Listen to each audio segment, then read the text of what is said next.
গতকালের দুর্ঘটনার পর এখনো শতভাগ সচল হয়নি মেট্রো চলাচল। এতে চাপ পড়েছে সড়কে, বিভিন্ন পয়েন্টে দেখা দিয়েছে যানজট। কারওয়ানবাজার মেট্রো স্টেশন থেকে যোগ দিচ্ছেন সহকর্মী তানভীর মৌসুম। তার কাছে সবশেষ পরিস্থিতি জানবো। তানভীর, কোন অংশে মেট্রো চলছে, কোন অংশে বন্ধ, পুরো রুট চালু হতে আরো কত সময় লাগতে পারে সে বিষয়েও জানাবেন। রাব্বি, এখন পর্যন্ত আগারগাঁও থেকে উত্তরার যে উত্তর স্টেশন, যে সর্বশেষ স্টেশন, সে পর্যন্ত মেট্রো চলাচল আছে।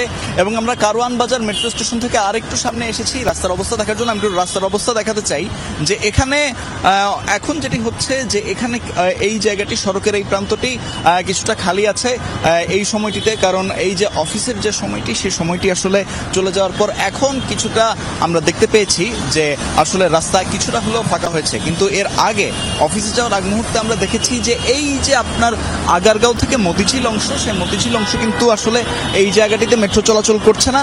এটি ঠিক হতে আরো কিছুটা সময় লাগবে, যার ফলে এখানে কিন্তু আসলে মেট্রোর একটা, যে মেট্রোর যারা যাত্রী ছিল, যারা প্রতিদিন মেট্রো রেল দিয়ে এই অংশে, রাজধানীর এই যদি বলি ঢাকা দক্ষিণের একটা বড় অংশ, এবং যেখানে সচিবালয় রয়েছে, যেখানে মতিঝিল রয়েছে, যেখানে টিএসসি, শাহবাগ রয়েছে, অর্থাৎ বলা যায় যে রাজধানীর বেশ কয়েকটি সবচেয়ে ব্যস্ততম যে এলাকাগুলো আছে, সে এলাকাগুলোতে কিন্তু মেট্রো চলাচল বন্ধ থাকার কারণে সেখানকার মূল সড়কে বাস, মোটরসাইকেল, প্রাইভেট কার সহ অন্যান্য যে যানবাহন, সেগুলোতে কিন্তু আসলে অনেক চাপ পড়েছে। এবং সেই চাপের কারণেই আমরা দেখতে পেয়েছি যে অন্যান্য যখন হচ্ছে মেট্রো রেল পুরোপুরি চালু থাকে, তখন আসলে সড়কে যে অবস্থা থাকে তার চাইতে কিন্তু আজকের সড়কে যানবাহনের চাপ তার তুলনায় অনেক বেশি ছিল। এবং আমরা দেখেছি যে আসলে এই আগারগাঁও থেকে শুরু করে একদম মতিঝিল পর্যন্ত যে অংশটি, যে বিশাল যে মেট্রো রেলের যে লাইনটি চলে গেছে, সেখানে কিন্তু আসলে কোনো ট্রেন যায়নি, কোনো ট্রেন যাতায়াত করেনি।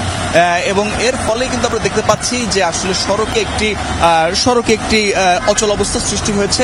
আমরা রাস্তার আরেকটি পাশ দেখাতে চাই, আমরা ওই পাশটি দেখাতে চাই যেখানে আমরা দেখতে পাচ্ছি যে না, সেখানেও আসলে কিন্তু এই সড়কের যে অচল অবস্থা, সেটি কিন্তু আসলে শুরু হয়েছে।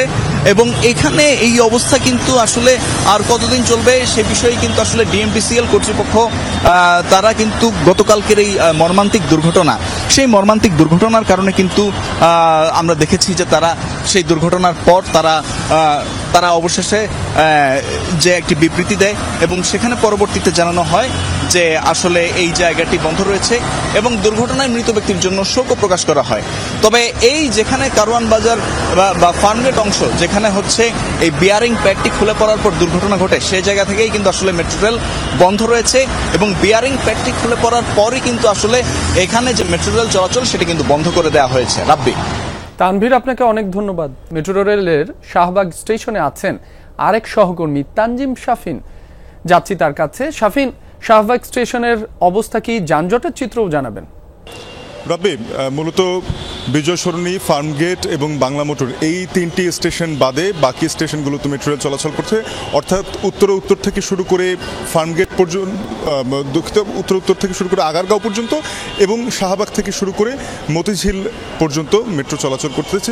অর্থাৎ দুটি ভাগে আসলে মেট্রো চলাচল করছে আজকের দিনে। তো আমরা যেটি দেখেছি যে সকাল থেকেই, যেহেতু এটি অনেক দিন ধরেই মেট্রো স্টেশনের চলাচলের সুবিধা নিয়ে আসছিলেন চাকুরিজীবীরা, যারা বিশেষ করে মিরপুর বৃহত্তর আবাসিক এলাকা থেকে শুরু করে মোহাম্মদপুর কিংবা ধানমন্ডির আশপাশে কলাবাগান, পান্থপথ, এই সমস্ত এলাকায় যারা থাকেন, তারা অফিসের প্রয়োজনে আসলে উত্তরা কিংবা মতিঝিলে যাতায়াত করেন। এবং উত্তরা থেকেও মানুষ মতিঝিলে খুব কম সময়ে 40 মিনিটের মধ্যে যে যাতায়াতের সুবিধাটি নিয়ে থাকেন, এটা এক ধরনের অভ্যস্ততা তৈরি হয়ে গিয়েছিল।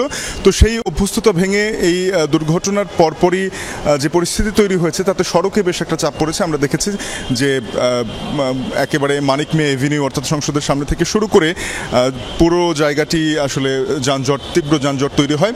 এবং ফার্মগেট থেকে শুরু করে এই শাহবাগ পর্যন্ত আমরা দেখেছি যে যানবাহন সংকটের একটি বিষয় ছিল।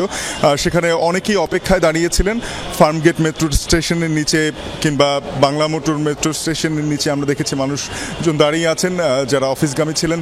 তারা অনেকেই আবার বলছিলেন যে এই যে মেট্রো স্টেশন, 3টি স্টেশন বন্ধ, এই বিষয়টি তারা জানেন না বা এই অ্যানাউন্সমেন্টটি তাদের কাছে পৌঁছেনি। যদিও ওয়েবসাইটে আমরা দেখেছি যে সংক্রান্ত তথ্য দেয়া রয়েছে মেট্রো রেলের। তবে আমরা দেখেছি যে সড়কে এই ধরনের ধরনের একটা যানবাহন সংকট থেকে শুরু করে একটা ভোগান্তি তৈরি হয়েছিল এবং অফিসগামী মানুষরা ভোরবেলা থেকে আমরা দেখেছি যে এই ভোগান্তি নিয়ে অনেকেই পায়ে হেঁটে অনেকটা লম্বা পথ পেরিয়ে তারপরে কিন্তু একটা যানবাহন পাচ্ছেন। আবার আমরা যেটি দেখেছি মেট্রো স্টেশনগুলোতে যদিও এখন আসলে অফিসের সময় শুরু হয়ে গেছে, তাও প্রায় 1.5 ঘন্টার মতো 9টা থেকেই বেশিরভাগ সরকারি বেসরকারি অফিসের কার্যক্রম শুরু হয়ে যায়, দিনের কার্যক্রম। তো এই সময়টিতে আমরা দেখেছি যে অনেকেই আসলে ওই যে ফার্মগেট থেকে হেঁটে এসে শাহবাগ থেকে একটি স্টেশন থেকে মেট্রোতে চড়ে যাওয়া, এই বিষয়টি আসলে কষ্টসাধ্য, যে কারণে আমরা বিষয়টি কষ্টসাধ্য হয়েছে আমরা বুঝতে পেরেছি। আপনাকে অনেক ধন্যবাদ শাফিন।